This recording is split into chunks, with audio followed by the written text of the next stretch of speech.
Welcome to the Asking Why podcast. I'm your host, Clint Davis. I'm a marriage and family therapist and licensed professional counselor trained in trauma and addiction.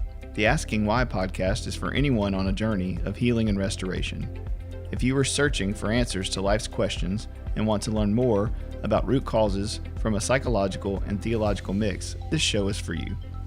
In this podcast, myself and a co-host from Clint Davis Counseling and Integrative Wellness will interview guests on a wide range of topics in order to get down to the heart of the problems facing our world and understand why things happen and how to change the world and ourselves for the better. Want to learn more tips and tricks to living a healthy lifestyle? Visit us at Clint Davis Counseling and Integrative Wellness on Facebook and Instagram. If you want to meet our staff or book a speaker, go to clintdaviscounseling.com. Thanks for listening and be sure to subscribe today. All right, well, welcome to the Asking Why podcast. I'm your host, Clint Davis. And, man, we got a special treat today. It is episode 60. And so I have a friend on. I'm going to let her tell you about herself. But, Mindi, why don't you go ahead and introduce yourself to everybody and tell us who you are and what you do? Yeah. Hi, everybody. My name is Mindi Foster. I am a writer, part-time student, actually, and also am in a jiujitsu enthusiast, teach Nice. women self-defense, and also do a lot of ministry-related stuff, teaching and that type of thing too. So what would you say like your current job is or role? I mean, that's a lot of stuff. it is, but what pays the bills is I actually manage an office for a large investment firm, and Cool. it's just a great place to work, and it really kind of affords me the ability to do what I do in a lot of ways. So, but yeah, that's what pays the bills right now, even though it's not my number one passion. That's awesome. So we were talking before about kind of seeing each other. I was on Havilah Cunnington's podcast, and then I saw you on your stuff, and so we just connected through Instagram, and I just messaged you and said, hey, I think, we have a lot of overlapping stuff that we both do that's awesome, and I'd love to kind of pick your brain and have a conversation. So I really appreciate you taking the time to do this. Oh, absolutely. I pounced at the chance. I'm like, this is just, who knows what we could, it's like my two passions. I didn't know people talked about this. So, I'm like, if we could talk about both, this is great. Exactly. Yeah, there's not a whole lot of overlapping. Have you listened to the jiu-jitsu episode that I had our instructor on? No, not yet. Okay. Not yet. Yeah, you need to go back and listen to that. It's a good one. Shout out to my instructor, Mike. Yeah, we had him on, and I got him a white belt and wrote white belt in podcasting on the white belt and signed it to him and gave it to him, promoted him in the podcast. That was hilarious. Okay. So kind of tell me your story, and, in whatever capacity, we have as much time as you got. So, what's your story and what led you to, where you are now? Yeah. I was not really I'm from the Midwest, outside of St. Louis. Lived in a couple of different places for a short time during my college age, but I returned back to that area. That's where I'm at now. I was not raised in church, but I got saved at around the age of 17. Okay. And so that plays a big portion of my life and my story. But even after going to church for years, being in ministry for years, and just my relationship with God was just kind of a love-hate in my story, to be honest, because rough background, not the worst family situation by any means whatsoever, but not the healthiest.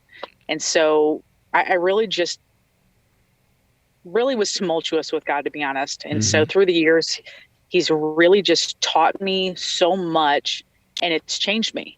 And so that's really what's impacted me. That's the biggest part of my story. If I had to summarize it simply, it would get much more complex if I went into great detail. But, I don't even know if I could know where to begin on that one, but that pretty much gets there. Okay. So what was your kind of salvation moment? Where were you at? What was happening? Can you tell me that? Yeah. So, I went to church just because I hung out with some people who were in a youth group but we partied on the weekends. Like we'd go drinking and doing whatever. So, and I didn't know what a pastor was. I didn't know anything about the Bible, like none of that stuff, and started going to church with these people, and things happened in the church. People fell away from it, and I kept going, and I couldn't even tell you why, to be honest. But that was at the age of 15, and it just kept going. And then around 17 is when I just remember really dedicating my life to Christ in a moment. And it's kind of been times where I wanted to go back and change it. Cause it's, like I said, it's been a love-hate thing between me and God. But man, I would say that was a huge milestone for the rest of my life. That's awesome. Yeah. It's that salvation process doesn't, I think Matt Chandler calls it the silver bullet, conversion, where there's some people who give their life to Jesus and then everything changes and they never go back. And then there's some of us who are stubborn, who, take our whole lives to be sanctified. And that's me. Yeah, me too. Still a work in progress. Were you raised in church or? So my parents grew up. I grew up in DeVille, Louisiana, which is a really country town, small town, Southern Baptist. My grandparents were deacons. So, and my mom worked for the Louisiana Baptist Convention. My parents divorced when I was 8. And so, my mom was awesome and always there. And, both my parents did the best they could with what they had. But because of the divorce, just that in of itself, you have this huge, inconsistency with what I'm hearing on Wednesday nights and Sunday and then what's going on at home. Yeah. And, neither one of them were discipled in the right way or properly or whatever, because their parents just did the same thing. It was just kind of, you go to church, you hear the gospel, and they love Jesus, and I think they were saved for sure, but, they didn't know and have the skill to disciple in the way that I needed and I think people need. And so absolutely, I just grew up thinking, well, I don't do these things and I'll be okay. And that's what I became very legalistic. I was like, okay, I won't drink, I won't cuss, I won't date anybody who does. I can remember, saying a cuss word and then just feeling I was running up at it's a funny story, I hadn't told it ever, I don't think, but my parents had poured this driveway and it was like gravel. And so there was these huge piles of gravel, and I was probably my oldest age now, 7 or 8. And I was running over these things, and I had a machine gun, pretend gun or whatever. And I said the S word or something. And as I was getting down, cause I'd seen it in a movie, and then I remember just sitting behind this pile of rocks, crying because I'd said a cuss word, and I went and told my mom. And so, just that kind of mentality, which is obviously not who God is, in my opinion now. Right. But then when I went, and I think I went down the aisle at 8 or 9, but it wasn't real. And so at about 16 or 17, same thing. I was at a youth event, and somebody giving the actual gospel presentation about sin and my brokenness, and it just hit me. And I remember truly repenting and giving my life to Jesus. But then I joined the military, and so Jesus was kind of be kind to people. I'd always had that kind of counselor-y mentality, but on the whole other side, I was the same thing: drinking, smoking, girls, porn, whatever. In private and in public, being a good kid and, doing the right things. And it wasn't until after military or during the military where the Lord really just kind of humbled me, and the trauma and the anxiety and the depression and the breakdown just led me to him and counseling. And then since then, that's been a work in progress of 20 years of therapy and working all that out. So that's awesome though. I connect to the whole, probably my worst years, and it happens more often, I think, than what people admit to or even talk about possibly. But the worst to me happened after salvation. I would love to say, oh man, it was life-changing. God just completely, did this radical change in my life. And I know people like that, and that's wonderful. Sure. It is not my story, not at all. So it's kind of refreshing to hear somebody else, and I know that there's people out there, but it's always refreshing to hear somebody else's story come full circle. Things turned out well. We're still working on it, but we came back from the worst. You know what I mean? Yeah, definitely. It's the dark night of the soul, and I think you have multiple of them throughout your life. It's not just, even a couple of years ago, I had a anxiety flare up and had to work through, go to therapy, in a different way and start doing some trauma therapy again. and I got into equine therapy and working with horses, and jiu-jitsu's been, such a huge, man, in a way that I could never even, we can geek out about that in a second, but in a way that I could never even think of therapeutically with the community and the idea and the body movement and all that stuff. So yeah, I mean, it's just a process. I hope that, there's not another Dark Night of the Soul, but I can say on this side of it, even 2 years ago, 5 years ago, 8 years ago, 10 years ago, each one, now I'm like, oh gosh, I'm so glad that happened, because it's brought me so much closer to Jesus. It hasn't made me a better person. It hasn't made me more holy. It hasn't made me any of those things. It's made him more holy in my eyes and myself more lowly, which then I've been able to, grow even more than that. So I think that's the difference is I thought it was going to be, I get closer to Jesus and I'm more like him, which in some ways it is true, but more anything, it's like, oh my gosh, he's just more magnified in my eyes, if that makes sense. Yeah, it does, for sure. Okay, so what got you? So salvation happens, you kind of change, and then you do the bumpy road thing along the way. So tell me how the little facets of we can start nerd out about jiu-jitsu. So how did you get into jiu-jitsu? When is that? Tell me that story. Jiu-jitsu was, my mom, I guess I should say that she put me and my brother in, like, when we were kids, like some martial arts, and it lasted for a while. Taekwondo. Yeah, yep. I think it was Taekwondo. Me too. Lasted for quite a bit, and my brother was always, he's older, I'm the youngest out of three, and he was just, we watched all the Jean-Claude Van Damme movies. Yeah. Bloodsport. Yeah. So it was just something we were always into. And so we did Taekwondo, and I was relatively decent for my age and size. But then that program eventually just kind of shut down.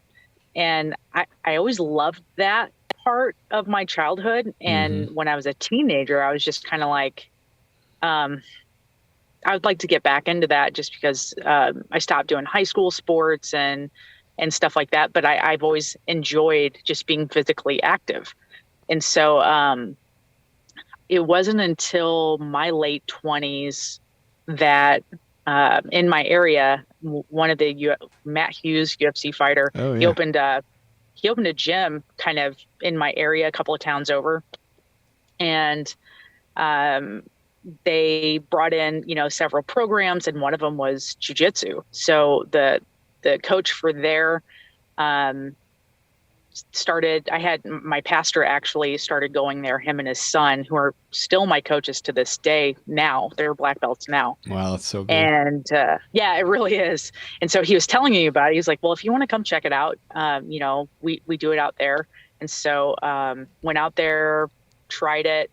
At the time, my life, like my work schedule and all that, just really didn't comply too well with the jiu-jitsu schedule. And gyms were not like popular like they are now. I feel like there's so many gyms around me now, and for years we had to like drive forever just to find any type of jiu-jitsu gym. Yeah, so when did you start?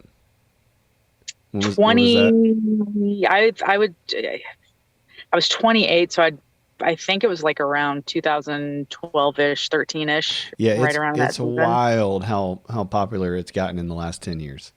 In the Yes. last 4 years, Yeah, absolutely. Yeah. I can tell you probably there's probably 5 gyms that have opened up in less than 45 minutes of me in just 5 years. Yeah. Which before it was just unheard of. And Well, yeah, you had blue belts and purple belts teaching everybody everything 10 years ago. Like literally, exactly. Like the gyms, that was it. There were no black belts. There were, like, people don't realize that people know what it is now. Like, they've heard of it, and it's been popularized in general, but that's very new. Yes. And they, taught from like books and magazines and videos. Yeah, for sure. Yeah. It wasn't YouTube. There was no way.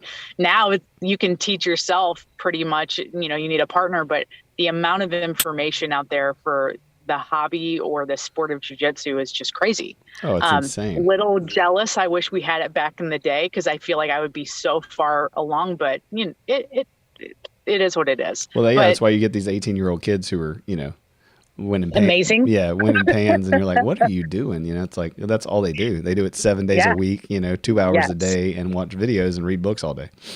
Yep. Yeah. Well, okay. So when did you start?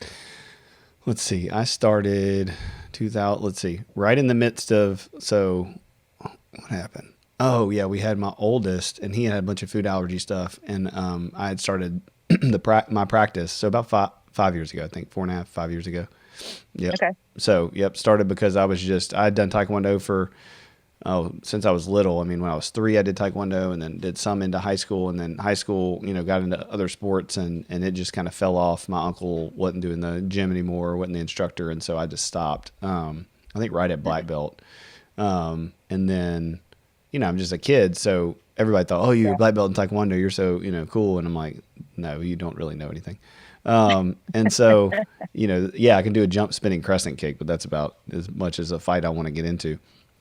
And then, joined the military, did some grappling in the Army, and, just always really loved that, like loved to wrestle, loved to started watching UFC, when it came out, because we were all doing Taekwondo. And so I hated Hoist Gracie, like with a passion when I was a kid. It was like, really? This dude's so boring.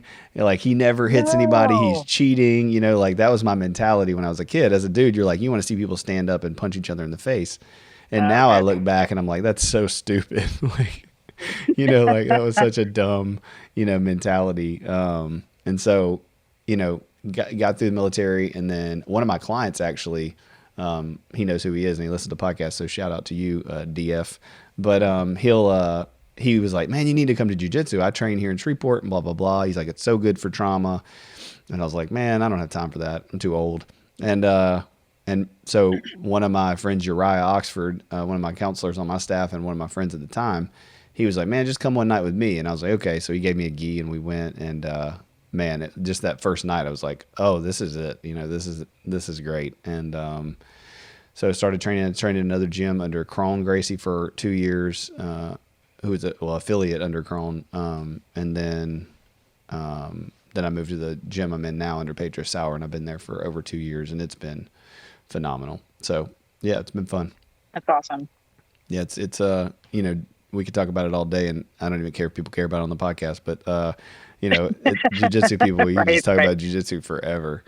But what I found, and they get it. Oh yeah. But what I found is why they get it, and we can talk about that, is just kind of the mental health aspect of it underneath it. Yes. So what has that been like? Two things, like we'll talk about God and mental health. How has that played into jiu-jitsu, or how has jiu-jitsu played into those things? Either way. So what I'll kind of give a backstory without jiu-jitsu first. Like for me, a lot of addiction and mental illness runs through my family, and couple suicides, those types of things. So it's pretty severe and very serious. And I struggled with it really badly, with just depression and suicide, when I was younger. And it's gotten better. But that was a huge part of my life. I was just like very restless, very reckless emotionally and mentally. I hit it like relatively well my entire life, relatively, mind you. It always surfaces and always bleeds in one way, shape, or form. Right. And it would eventually, I'd find myself in certain situations, scenarios that I should have never been in or whatever. But that's, one part of it. And so God really took me on a journey of renewing my mind, and dealing with like the soul stuff, and the heart issues. And that's like a huge part of just my testimony, my journey. But jiu-jitsu kind of comes into play because it's an out for me. Like with stress, it's kind of, 2 or 3-fold in some circumstances. Like I always tell people, it's always great for self-defense because I do a lot of missions work. And so when you go to do missions work, you're not in the safest places. So, right. Yeah. Doing outreach, just knowing how to handle myself, teaching myself how to respond. Hopefully I don't freak out and freeze or anything like that. But that I respond in case of an emergency. I respond well. Mm-hmm. But then it's also good for stress relief. I've never found a better workout than jiu-jitsu. I just haven't. Amen. And I hate running, so Yes. not going to happen for Loathe me it. at all. Yep. But if you teach me sequences and techniques on how to choke somebody, I'm like focused, right? So it's fun that way. And so it's like a good, like I could have the worst day, come into class and just be present 100% in class. And by the time I leave, just feel so much better. And I think a lot of people feel that way. Mm-hmm. I find a lot of people who struggle with mental health really gravitate towards jiu-jitsu, or it's becoming more and more popular. I don't know if you've seen that a lot or not. Oh, definitely. We have a lot of cops, a lot of firemen, a lot of women coming in, same kind of thing, struggling with anxiety, struggling with depression. There's nothing like it in the sense that, for me, it's the one space in my life where I don't think about anything else. I hate running. I do like lifting weights, and I do that a little bit. Agreed. But I still think about things the entire time. I'm like, especially in the day and age that we live in now, it's like, 20 girls in spandex, and you're like, don't look at this, don't look at that. You're like, pay attention, lift weights, don't talk to this guy too much. This guy comes over and says, hey, can I use that? There's like all this distraction, and then my brain's going everywhere. And in jiu-jitsu, it's just jiu-jitsu, like that's it. And so I get done and I'm like, oh, I did not think about anything else except for this for an hour and a half. Absolutely. And that's just, not having to struggle in any area, but doing the next move and getting the workout in. And well, it requires you, like all of you, to be honest. If you're not present, like 100% present on the mat, like you can get injured. So it really is smarter for you to be focused and, zoned in on the technique. And so I also find just like I'm trying to, it's like helps problem solving, which requires deeper thought too. And so if I'm trying to figure out how to go through, like I'm working on butterfly guard, but they're beating me around this every single time, this situation. Well, instead of responding and only thinking in this one way, I learn how to think in a different direction and use the opposing force. And so just that right there, like last night I was working with one of my coaches and I'm like, I've never seen anybody use that grip before. And I'm like, I need to utilize that. That was so smart. So just, it makes me think outside of the box constantly. And it challenges me to do that constantly. So I think that's also beneficial. Definitely. Because when you struggle with anxiety and depression, and for people listening who don't care about jiu-jitsu, this is our thing, but like you can have a thing that you're really into that you give space to your mind to think about. It could be woodworking. It could be, it could be running. Absolutely. It could be, whatever it is.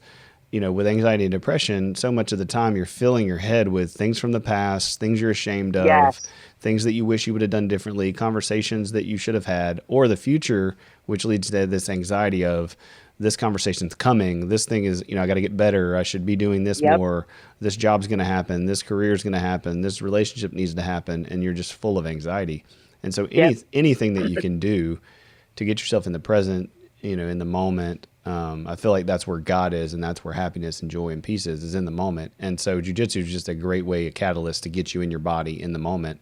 And I think you're 100% right. If you can't, my instructor says you can't lie on the mat all the time. He's like, you just cannot lie, like you can't just lay there and you can't lie to anybody, because if you have some ego, if you have some pride, you're not going to be able to keep composure. You're going to lose your temper. You're going to lose it. Yeah. And with jiu-jitsu, if it's somebody higher ranked than you, it doesn't matter if you lose your temper. You're just going to waste a bunch of energy and a bunch of spazzing around and still end up getting choked out. Yep. So it's a very humble, I remember there's been probably 2 times, if I'm, 2 or 3 times where I've gotten frustrated. Most of the time I just love it. There's been a couple times where I put expectations. Okay, I need to do this to him because last week I was able to do it, or I'm wanting to be better, so I need to try this. And none of it went where I wanted it to go. And I found myself being really frustrated. And it's like, you can't fake it. Absolutely. And no matter how much frustration you have, like, you can't do anything with it. No. No, you can't. And I'm kind of with you on that. There's times when I do get frustrated with it just because I don't know if I have a higher expectation of myself, which gets put into reality very quickly, or I just get frustrated with trying to figure out how do I improve when I feel like everybody else is improving with me and I can't see the difference in that. And so I'm like, what do I need to do to set myself, like, not even just set myself apart to be impressed with myself, but I'm like, I need to know for my sake that I'm not just inputting energy for nothing. Like, I want to know that I'm doing the right things and learning the right technique. And, but, then you have these younger guys who just come in and like, they can run all over me. And I'm like, dang it. I'll get frustrated, but then I just back off and I just have to really check myself and be like, do you know how lucky you are at your age that you get to do this? There's some people who would love to be able to afford the opportunity to do something like this, and they can't for whatever reason. Definitely. But just having to check that attitude at the door really quickly sometimes in myself really helps. But you're right. Like, I feel like the more I learn about the sport, the more I'm on the mats, the more I just kind of spend in jiu-jitsu, the less like cocky I kind of feel like, or pressure. I just enjoy it more. I do. I'm like, man, I got swept and it was just so much fun. That's how I look at it now. Absolutely. Yeah. Yeah. I love now. Choked and laugh. Absolutely. Yeah. When you can that happens and you're like, man, great job. What did you do right there? Like, how did you do that? Yes. Like, that's where, yes, I think white belt and blue belt, it's so hard to have that mentality because you're just white. You just don't know anything. I mean, you're just literally surviving. And then blue belt, you think you know something.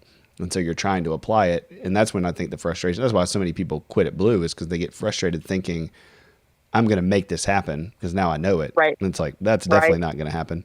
And then I feel like, at least at purple, I've just kind of relaxed into, we're going to have fun and I'm going to, do whatever. And I'm not thinking about catching people or not catching people and who's better and who's not. And, all that kind of stuff. But there are days where it's, it's frustrating. I hurt my shoulder a couple of weeks ago and I got back in there yesterday and just trying to not be frustrated with like not being able 100%. And so I was like, okay, how do I roll and enjoy it and appreciate it, not being able to kind of use my right arm? And, at the end, I was like, that was great. I had to do a little things differently. I had to kind of find ways to be inventive. And then I think, oh man, people, would, like you said, would love to be able to do this, but they're injured and they can't even get in here,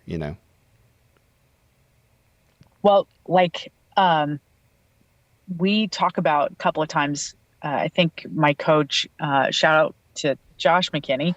He has a podcast called I Suck at Jiu-Jitsu. And he talks about, I think Sean Williams has brought up often how you just have to learn to not use as much muscle. Like, it's kind of impossible not to use muscle, but to just try to roll with less of it. And I feel like the older I get, the more I have to do that because I cannot grind it out like some of these guys. I can't match strength for strength. My body doesn't recover as quickly as it used to. And so I'm not even kidding you. I just came back a couple of weeks ago from taking 3.5 weeks off from hurting my shoulder. I'd had surgery on it 10 years ago and I thought I just re-injured the entire thing. And I was like kind of bummed, but I found out it was really more of a neck thing. Yeah. And so I feel like the more I try to progress in jiu-jitsu, even the older I get, it reveals the physical weakness in me, which makes me try to strengthen myself and get healthier off the mat. That's right. So yeah, you don't want to eat, canes before you go roll. Yeah, no KFC. That's right. But I mean, that's another aspect of taking care of yourself and doing something that makes you focus on growth and health. Is like, you don't want to ruin that thing by doing another thing. And then it starts to show all the connective pieces like, oh, I need to get a good night's sleep and I need to drink water today and I need to eat Subway instead of whatever crap I was going to put in my body so that I'm not miserable when I go in here with these people who are, going to try to kill me. Yep, absolutely. My So my other coach, which is it's like a father-son coach who runs really the gym portion of it, even though we have other black belts. But the father, my pastor, is 60, and Mm. so he really leans on the old man jiu-jitsu Oh yeah. type of mentality, and I love it, to be honest, because it affords me to go with guys more so. Yeah. I was going to His ask you style about that. Yeah. Yeah. Well, I'm not a small girl by any means, but even so, um, the way that men and women are built pretty differently, it still presents a challenge, right? So, Definitely.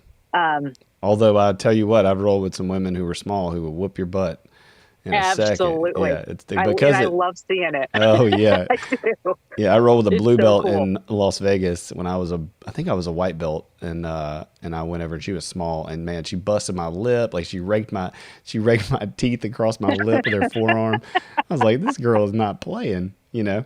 We we have some teenagers, girls, who are.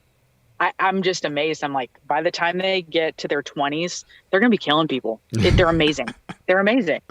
But yeah, rolling with guys. I think the first I was within first 3 months of jujitsu, so I knew nothing, and my work schedule only allowed me to do 1 day a week, so I missed so much of what was being taught. Right. And this guy put me in a rape choke, and I did not know how to respond, like Mm. whatsoever, and it freaked me out because I was like, I want to respond, you don't know how to respond, and then you're feeling the choke and you're new to it, so and you're spazzy. It was just a bad situation Yeah. altogether. And so when I told my coach, he was like, well, what did you do? I'm like, I tapped. I didn't know what to do, but I didn't Hmm. feel like I felt like it was kind of a dirty move. Yeah. He was like, well, it kind of was, to be Yeah. honest. He goes, but this is what you do next time. And so I'll just never forget the stress I felt, even though it was supposed to be a safe environment. You know what I mean? Hmm. And that doesn't happen often, but like when I teach women self-defense, some of them deal with like high anxiety from past trauma. Right. And so I tell them this is a safe atmosphere to feel the pressure of, this is kind of like safe anxiety in a sense. And so learn how to embrace the stress of the situation, the choke, and then learn how to fight through it. Because the Absolutely. more that you teach yourself to do that, hopefully that muscle memory will carry over into real life scenarios. Yeah, and it empowers, from their own trauma. It's kind of we do EMDR, eye movement desensitization and reprocessing here, and it's helping them kind of re-experience that pressure and that stress inoculation in that moment, so that they can, when they go back to the old memories or the old time, they feel empowered. Like, okay, well, if I would have known I didn't know what to do, and that's okay. Oh, it's awesome. And so I think that's another way that it helps is like, if you can learn that part of your brain that learns to think under pressure and to figure out what to do under pressure in a safe space, even though you're getting choked, like you're not going to get killed, you're not going to get injured if you're with good training partners. But there's that space where it's like, oh man, I need to calm down. I'm not, I tell, Yeah. when I'm rolling with new guys all the time, I'm like, okay, hey, hold on. Am I choking you? No. Are you in a, any kind of joint problem, twist, bend? No. Then chill out. If I'm not Right. choking you or I'm not arm locking you, like, what's going on? Why are you floundering and flipping out? It's just because nobody likes to be held down. Nobody likes to be under that pressure. Everybody's afraid of what's going to come. They want to win. And so over Absolutely. years and years, when you can go, okay, how can I think and do this? And I think, a lot of military, a lot of firefighters, a lot of first responders, they get that training. Unfortunately, they get dosed with all the trauma they have to see and experience. And so it doesn't always go well. But in jiu-jitsu, you're getting the all the pro with none of the con, in my opinion, if you're in a safe place anyway. Yeah, And so, absolutely. so Wait, what did you call it? What was the stress inoculation. okay, yeah. Yeah. If that's something I can look into, I would love to like implement that a little bit more for self-defense. That's great information. Yeah. So it's, it's just that idea of putting yourself in again, and this goes, it's cancel culture these days, but like it goes against popular culture opinion of like, stress in general. Right now we're living in a world where it's like any stress is bad and self-care should be chosen Right. at every rate if something's uncomfortable. And it's a Right. spectrum, it's like, no, you should definitely know your boundaries and know your worth. I was doing a talk about this morning for this nursing home group, but it's like, yes, self-care is important. Don't burn yourself out. Say no, but not everything that you say yes to is going to be comfortable. And not Absolutely. everybody's going to agree with your opinion, and not everybody's going to support your opinion. And so how can you stay with that and stay with your boundaries? And also there's going to be some pain. Yeah. That's so good. C.S. Lewis talks about the difference between pain and suffering. And it's, pain is part of life. Suffering is sometimes, part of life too, but it's your perspective on if it's pain or suffering. Sometimes it's just painful. And I love that. That's so good. That's good. Yeah. So it's just teaching people those kind of tenets underneath it. And for me, that's like all mental health stuff. I mean, this is just outside of jiu-jitsu.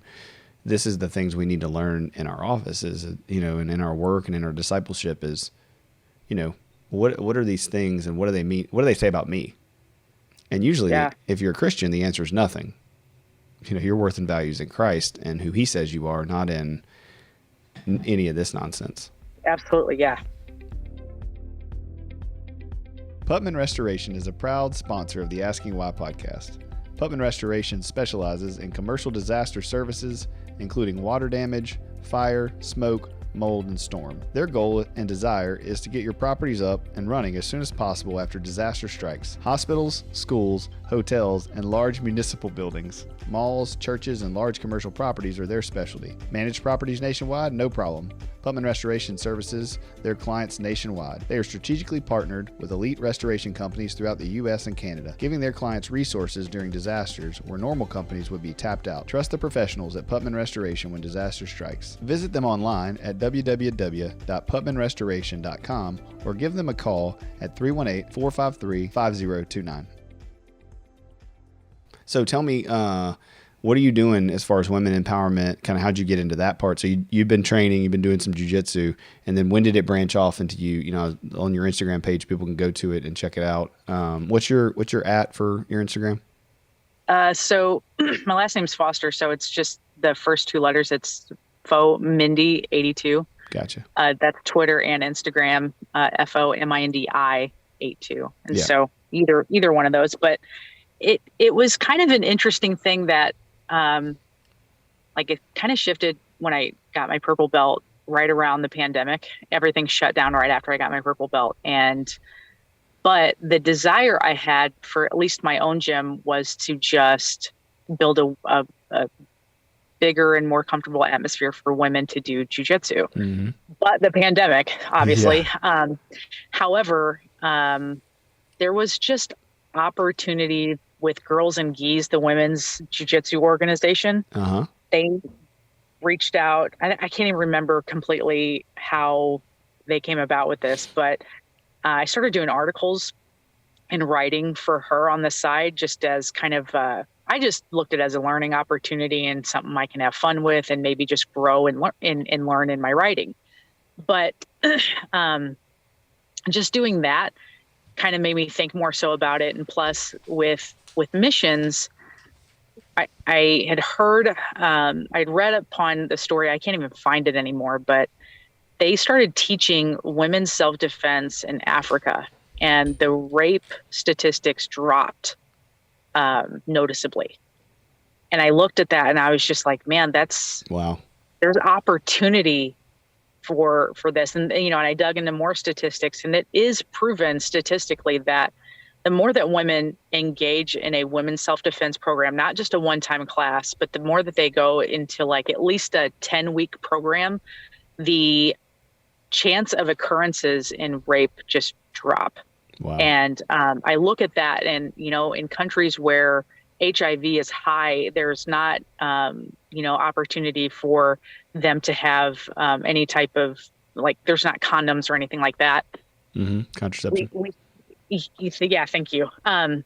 It's just kind of crazy, some of the health problems that happen along with the occurrences of rape. And so that was just something in the back of my mind where it was like, if I ever get a chance to, because I go to Haiti a lot, and that's a huge problem. Yeah. The Philippines, also just doesn't even have to do with rape, but just safety. Yeah. And so I would just love to be able to teach young women and or missionaries or, ministers, just anybody, how to defend themselves if they ever needed to, Yeah. because I just think it's a vital and crucial, you know, basically skill to have. Yeah. That's awesome. That's amazing. Yeah. I think that's so true. So let's flesh this out a little bit. What do you think? Why does it reduce it? Like, why does it reduce? I think for me anyway, and I can tell you just from my experience, we kind of talk through how to eliminate the occurrence in general. Mm-hmm. Now, some of these third world countries where they're in orphanages and there's, sex trafficking, you're not going to be able to eliminate that, right? Mm-hmm. That's a more extreme circumstance. But when I do a self-defense class, one of the first things I do is I talk about their why. I want to know why you signed up. Mm-hmm. I want to know the history behind that. Some of it is just because, you're a woman who's all about the confidence and being a butt kicker, and you love to have the tough side of you, and you love to fight and whatever. And I mean that in a good way, in a good sense. They like the toughness of it. But then some of them are like, I came out of a domestic abuse situation. Mm-hmm. And so we go through that, and we also just talk about, okay, how do we not put ourselves in a situation? Like, one of the biggest things I'll tell women is when we're walking, and I know especially women, a lot of times if they're mothers and successful business women, when they're going to and from somewhere, their head's in their phone, catching up on emails, texts, phone calls, whatever. Get your head out of your phone and be aware of your surroundings. Yeah. Always tell them that. There's nothing wrong with taking a phone call. There's nothing wrong with taking a jog and putting your earbuds in.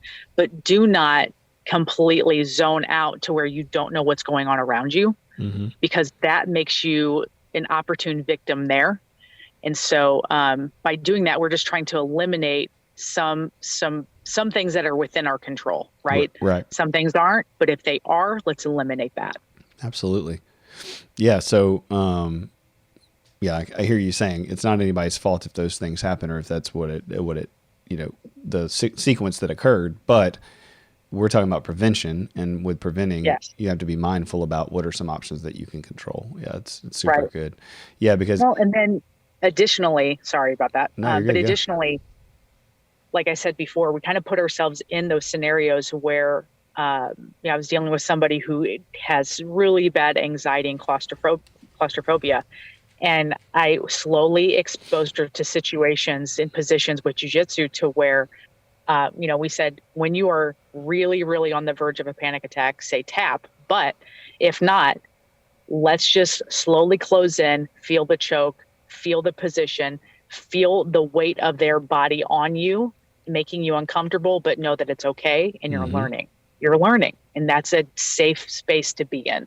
Absolutely. Yeah. So what we try to do is in therapy, right, is in the room, when you're talking with somebody, it's the same thing. It's like you want somebody to feel the pressure of a hard conversation, or the grief of a loss, or the emotion of their trauma, but not too much.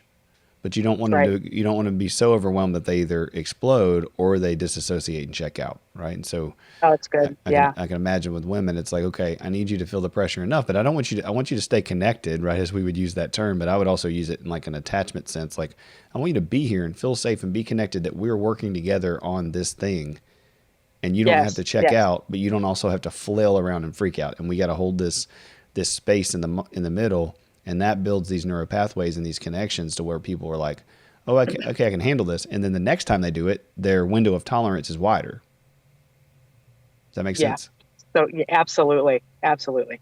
So it's trying to teach women that, or men, that their window of tolerance can be wider and wider, but it's not going to go from, a tiny window to a stained glass, wide spread window. It's going to take some time. Absolutely. Yeah. That's cool. 100%. That's cool. I like that a lot. What are you currently doing? Do you teach classes every week? Like, how do you kind of spread yourself out in that? That's a good question, because I just started, been doing stuff in the gym for a long time, obviously just if there's girls there, working with them or going to girls open mats. But I just started offering women's self-defense at like one of the local colleges. I did a class there and then opening it up to my gym. But there's not a lot of prime time mat space for our gym, which is usually during the week. So it's harder to offer a class on the weekends for at least the people that I know and have been contacted by. And so I'm trying to gauge that. That's been kind of a trial and error situation right now in this season. Because I told my coach, I said, I love doing it. I love it. But with school and work and then doing my own classes and training, I can't do 6 days a week. I just can't. I'll burn out and I'll be wasting other people's time. I won't be a good coach and teacher. So I've been introducing it and offering it private lessons for those who are interested. And then I'll pick a month that I know I can handle. It's not a ton going on. And for every Saturday in that month, I'll do a self-defense class. Right. So do more of like a 10-week course or Yeah. That's cool. I'm trying to gauge that. I'm working on it. It's under construction. I'll put it that way. That's awesome. Well, it needs to be done and there needs to be more of it. We have some awesome female trainers at our gym and they're great. And, we do a self-defense class and we've had them go out to different, we work with a human trafficking organization and they've gone out and taught their staff. That's awesome. And getting to see that empowerment. And you're right. I think in general, knowing that you know how to do something reduces the likelihood of getting into a situation because of just your own confidence and your own stance and your own awareness, whether male or female. Yeah. I think that's, because when you're anxious and you're nervous and you have no clue what to do, you make bad decisions. But when you feel confident about it and you know how to get away or what to do or that you're okay, then a lot of times you can talk yourself out of it because of just your own posture, your own awareness, your own situation. And the bad guy, let's say, they pick that up. They want victims. They don't want somebody difficult. They don't want somebody who might look like they know what they're doing or holds themselves differently. Right. They're going to move on to, prey. They don't want a predator. And so, that doesn't mean you have to train every day or every week or whatever, but I think it's good for, if you're going to exercise, if it's already part of your routine, to learn a little bit of self-defense and you never know what comes out of it. You could be teaching classes all over the place. Well, and it's so cool to be a woman in jiu-jitsu right now. Can I just say that? Because when I first started going to my gym, this is a different gym because the other one relocated. And my coaches opened up their own school. And so when I first started going, or even 6 years ago, 5 years ago, I was either the only girl or one of very few girls that would show up to class. Mm-hmm. And so now I'm seeing just women in jiu-jitsu explode. This is the time, the era, or whatever. I've never seen it more popular, and I love it. I just think it's so awesome, and I wish I had it when I was a little bit younger. But hey, better late than never for this. I just think it's just so cool. Yeah. What do you think some of the pros and the cons are of being a woman doing jiu-jitsu? What are some of the things that if a woman's listening to this who is either training with you or that listen and train or that are thinking about training, what are some of let's start with the kind of difficulties of being a woman that you've overcome, and then what are kind of the pros? And I know there are a couple of those that are hand in hand, but. So I don't think, so a lot of, and I don't know, I can only speak to the atmosphere of my gym. Sure. In the gym that I was at previously when I started. And the gym that I was at previously was an MMA gym. So that's a very intense environment. Mm-hmm. Okay. You got guys who are they're trying to do this for a living. And so when they're doing this for a living, you're not, they'll treat you a little bit differently than a hobbyist. They're more intense. The chokes are going to be harder. They're going to go for the technique more. Injury is going to be more prevalent because this is they're going for the gold and they're just not doing this for a Monday night evening to enjoy themselves. Right. Right. So that was part of it. And with that intensity that I saw, it's just intimidating. It's very intimidating for a woman to come in and feel like she's good to learn. Like, she's welcome. She's not going to be hurt. She's not going to be, and there was a couple of ego trips in there. Like, even if I was good at one or two techniques, that if I got it on somebody, some guys, were mad that a female was kind of showing them up. 100%. Yeah. But that really can go both ways, right? It's just, I think, a little bit harder, and I'm not making excuses for women, but it is hard to show up. And I, even 10-ish years later, I still feel a little bit of anxiety showing up for certain classes. Oh, definitely. It doesn't go away. It just gets easier to choose to go over it and not listen to the intimidation. But I've talked to guys who are intimidated coming into class. Sure. They're just more, they just feel super uncomfortable, and they, they're trying to learn and whatever. But that is part of it. It is an intimidation factor. I think some guys, it's kind of awkward learning with some guys because they don't know how to handle a female. They're like, is it okay to touch you here? Is it okay right. to, if my elbow bumps your breast, like, what am I supposed to do with myself? Absolutely. Yeah, I remember the first time rolling with a girl, I was like, what is happening? Like, I don't know what I'm supposed to do. So on both ends, like, ladies, if you roll with guys who have never rolled with a girl, please be patient with us. We, some of us genuinely are trying to learn. Now it's fine. I don't ever even think about it. Shout out to Amber. She's one of my favorite partners to train with, but we laugh about it all the time. We just talk about it. And I think that's the other thing. So if you get good partners, just acknowledge it. Just say, hey, listen, if you bump this, like, it's fine. Like, no big deal. Like, if you hit me, it's fine. Like, she'll knee me in the groin. And she's like, oh, yeah, I forgot I can't pass that way because you actually have some there. Yeah. I'm like, yeah, you do. So it works both ways. And so I think if people just, have the community in the gym to just open up about that. And, man, I just think that goes to all of society.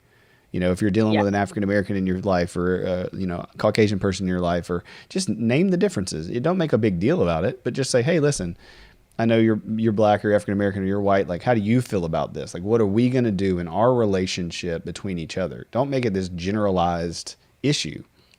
And I think jiu-jitsu does really well. Like, each girl, each guy is going to roll a little different, and you have to have that conversation sometimes. Yes. Well, and there's people on the mat that I was telling a friend of mine this the other day. We were just kind of talking off to the side after class, and I was like, there's people in here I would never cross paths with except because like jiu-jitsu. Like, that's the only reason. We say that. Otherwise, go ahead. No, I was going to say, we say that about church like, me and Mike, our instructor, he preaches sometimes and is a Christian, and he says, don't you wish the church was like this? And I'm like, yes, I wish that, that church was more like, I feel connected to people and they're a lot different. And they look a lot different. And, I always love the memes of jiu-jitsu with, like, I think it's Elijah Woods rolling in on the scooter with the helmet on, and it's like, this is the guy who chokes you out every week. That is so true. I can, like, you say that, and like 3 people in my mind from my gym popped up. I'm like, that's them. That's so them. Yep. But yeah, you would never think it. And with a gi on, everybody, you can't tell. I mean, if somebody's really tall and really big, you can tell. But in general, like, that whole aspect of, like, oh, they're in really good shape, so they must do X, Y, Z, or oh, they're cut up. You got this big white fluffy thing on, like, you can't tell much. And even the guys who are, or girls that are bigger or not in as, like, good a shape, they just trounce you. And you're like, wait a second, this 45, 55-year-old man looked like he was, hadn't worked out a day in his life, and he just mopped the floor with me for 5 minutes. Yep, absolutely. So funny. Absolutely. So that all is, humbling, and I think, again, just brings it back to me, to the gospel, to this kind of humbling, centering space of, like, we're all God's people.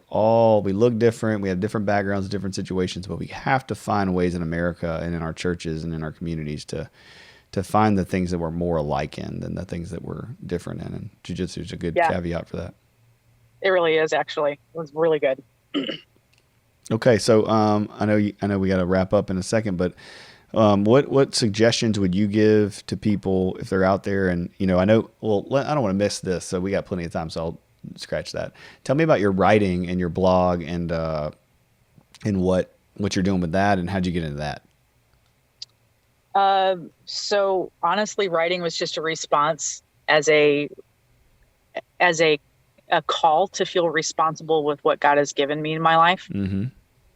To just sit on the things that he had really brought me through and not give back in a sense. I've always had a little bit of a writing undertone to me in my life. Like if I look back as a kid, I would do it all the time. I had a really good teacher who taught me how to write very well. And then, not that I'm an amazing writer, but some people just are like, I don't like writing. Yeah, yeah. And to kind of You do a brought great it job. to a comfort level. So thank you. But we were just having a conversation one day with me and a couple of the girls, close friends of mine. And we were just talking about like, what are you doing with what God has given you? And at that time, it was nothing. I'm not doing anything. And so I wrote a book. I didn't intend on like really publishing it. I just wanted to figure out a way to like even go to like Staples and print it out and just say that I did it and like hand it out to people if they wanted it. Yeah. But then it turned into like this, well, if you're going to do this, then you need to do this. And well, if you're going to pay for this, then you might as well do this. So I knew nothing about publishing, and then I got wrapped into just doing the book, and I released it, and it's okay. It was the best I could do in that moment. And it was like my first project. But then with the pandemic, I just was finding myself struggling really, really bad on Mondays going into work because I wasn't getting, people were losing their job, and I was grateful that I didn't have that situation, but I was also very burnt out and struggling. And so the Building Your Momentum devotional I created as a way to get out of my own head and attitude, that if I hated Mondays, then I need to do something about that. And so that's awesome. Me doing something about that was that devotional. Okay. And where can people get that? So there's just it's buildingyourmomentum.com. Okay. And if you scroll down the bottom, I send it out. I email it out every Monday, early morning. I keep it very quick for people who are busy and just want something short, and maybe, I just respect time and busy people. So I try to keep devotionals very short for that reason. Mm-hmm. Yeah, they're good. I read through some of them the last couple of weeks as we've been kind of connecting and looking at the podcast stuff. You do a great job. I do love that. I love that it's concise enough and, quick enough for people to, but it's great. It's, good encouraging things. And I think there's not enough out there. So it's definitely using real practical examples in life, and then, using scripture to back that up. It's really awesome. So people should definitely check it out. And hopefully some of my listeners will come over there and check it out. Most of the time when I have somebody on, people, will text me afterwards or email me afterwards like, oh, I loved her or I loved him, and I got on their stuff and got their stuff. So hopefully people will do that. Well, and honestly, to me, I just, encouragement is just a huge part of my life, and something passionate about writing, passionate about, jiu-jitsu and some of the other stuff. But behind all that is encouragement. Yeah. That's why I love to do it. And so if people just need a little bit of encouragement, then yeah, absolutely, it's free. Sign up for it. You might as well. Everybody can afford free, right? That's right. Well, and encouragement is in such short supply. I think, people don't realize like how little it is that somebody tells them you did a great job today, or thank you so much for doing this, or hey, this meant a lot to me. People think that the people that are out there doing stuff get encouragement all the time, but they don't, not in the bulk that they're doing stuff. So that's something to remember for everybody listening, is just, if you got those people in your life that serve you and that help you, man, be an encouragement to them and tell them thank you, and they're doing a good job. So yeah, I say that to you, Mindi. Thank you so much for all the work you're doing with jiu-jitsu. Well, first and foremost with yourself, like just that you've allowed God to work in you and use you and your trauma and your history to make beauty from ashes, and that people can look at your life and see, oh man, God does work, good for those that love him. And not only does he just work good for them, but then that, goes into different communities and jiu-jitsu and writing and online stuff and all the things you're doing. I'm sure your full-time job that I'm taking you away from now, you can, it's all good. Yeah. You got your lunch break. The same thing, there's an overlap where you pour into people there, and all of those extra things help us to do that better. So I'm thankful for you, and I appreciate your time today. No, not a problem. Same to you. Honestly, like just knowing that there's communities out here that don't just hit one portion of my life that I love, but hit several cross points and overlap. I just was like, man, there's more and more. I feel like more and more I'm finding Christians, people in ministry doing jujitsu, I'm like, that's just awesome. I love to see that. It just is kind of uplifting in a sense to see it. And so when you contacted me, I was like, no way, I didn't know that you did jujitsu. I'm like, this is awesome. Yeah. So yeah, I just appreciate the opportunity. I just thought it was fun. It's so much fun. Well, good. Well, I really appreciate you. I'm going to email you some stuff after this, and we'll stay connected. And I got some ideas, so I always, when I have a conversation, I was like, ooh, I was writing stuff down while you're talking. So I'll email you and we'll connect. And those listening, check out Mindy's stuff on Instagram. Check out the website she just listed, and her books and her blogs and all that stuff. And Mindy, I appreciate you. And if you need something, just email me. Thank you. To the rest of you guys, God bless you and have a good week.